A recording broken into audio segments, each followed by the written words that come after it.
ما انزلنا علیک القرآن لتشقی، ہم نے یہ قرآن آپ پر اس لیے نازل نہیں کیا کہ آپ مشقت میں پڑھیں،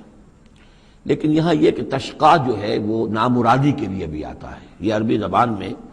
یہ جو بعض حروف ہیں را با با رب، لیکن یہ کہ را با وا یا یا جس سے ربا بنتا ہے، ان میں بہت قرب ہے۔ اس طرح شین قاف یا اور شین قاف قاف شق،